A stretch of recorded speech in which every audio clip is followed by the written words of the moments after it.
So I have here the KE Arms KP-15 Polymer Lower Receiver. I bought the stripped one. So I don't usually do unboxing videos, but I'm kind of considering doing more in the future. That's something y'all are interested in. Maybe every time I get a new piece of gear or a fun little toy, I'll do an unboxing. So I bought this polymer receiver more or less because, well, in the current times it's hard to find anything on the internet. I'm building a small 7.5 inch barrel AR and I needed a receiver for it.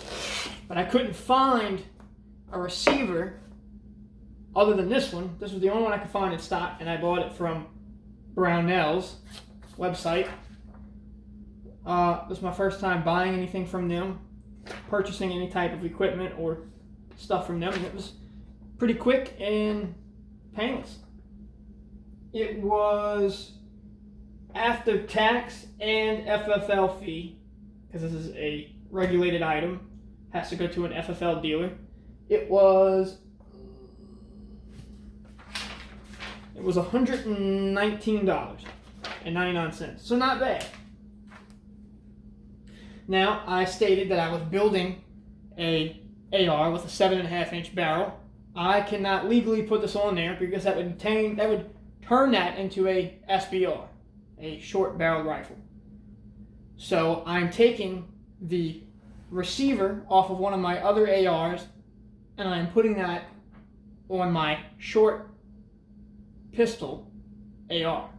This is going to replace the receiver that I'm taking off my 16 inch barrel AR.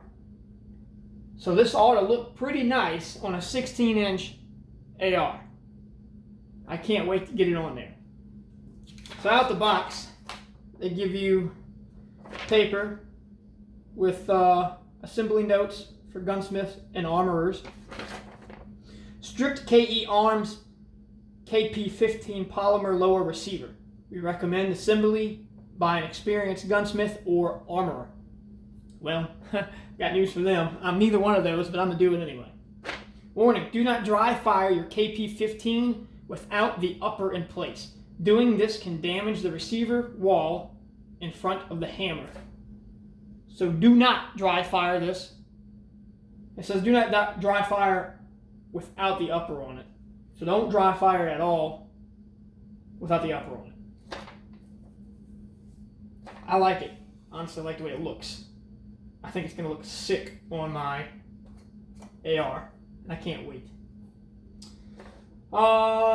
They go over the warranty on here and some other stuff. Features: compatible with most common AR-15 uppers and lower parts kits. Flared magwell to make reloading under stress easier to perform. A couple other things. Let's see, technical notes. The KP-15 receiver uses a carbine buffer and spring. Do not use any others than standard carbine buffer and round springs. The KP-15 is compatible with standard AR-15 uppers in calibers including .223, .556 NATO, 300 Blackout, 6.5 Grindle, and 6.8 SPC. Make sure you use the appropriate weight carbine buffer for your rifle to eject at 3 o'clock, 4 o'clock. Another thing I see right here, it says big bores. 458 SOCOM, 50 Beowulf, and 50 BMG. We will never test these calibers enough to guarantee function and durability over time. Use at your own risk. So if that's something that you were buying this for, I don't know what to say about that. I would say maybe not go with it. I don't know.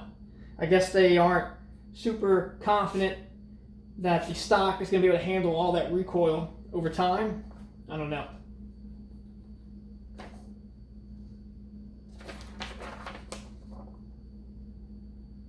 I've heard a lot of good things about these, and when I went to go pick it up from the FFL dealer, he said the same thing. He said, I heard a lot of good stuff.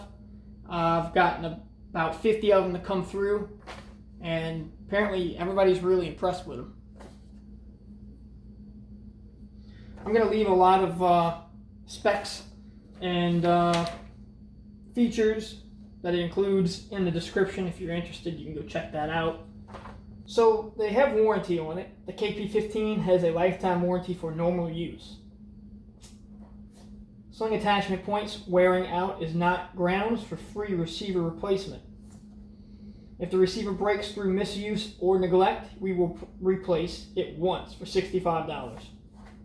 Structural modifications including, but not limited to, unauthorized stock shortening, removal of material, and dyeing the receiver void the warranty. Oh, okay, you know, I've seen this on their website too, in the description or added notes. I'm glad it says it on the paper. Cerakote. If you intend to have your KP-15 Cerakote, we recommend you use WePlead2nd.com, as they are experienced in Cerakoting polymer receivers and have authorization. The bake should be done at low temperatures, 190 degrees Fahrenheit, and with an upper in place to prevent warping. That kind of scares me a little bit. I don't know that I would Cerakote it in that case. Because I mean, if you warp it, it's pretty much useless. I like how they give a shout out to We Plead the Second Amendment, or second.com. I might have to check them out and see what they got on there. So out of the box, it comes with the paper. Comes with your, looks like the buffered detent and a little roll pin. Hopefully this is all in good camera view. It has a hard, it's not plastic, it's not rubber, it's kind of like that material, it's kind of like, I don't know, it's hard to, it's like a rubberized plastic. It's a hard rubber maybe? I don't know. It does have a nice grip on the back, but I don't know as far as comfortability goes for long-term shooting. It feels good. It feels good on the shoulder. Fits my shoulder pretty well. Feels like it's a good distance away. Does come with the pins. And for the sling mount,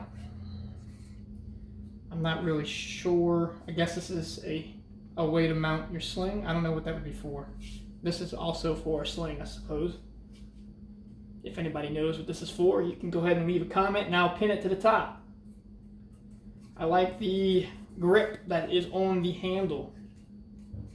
Handle is not hollow.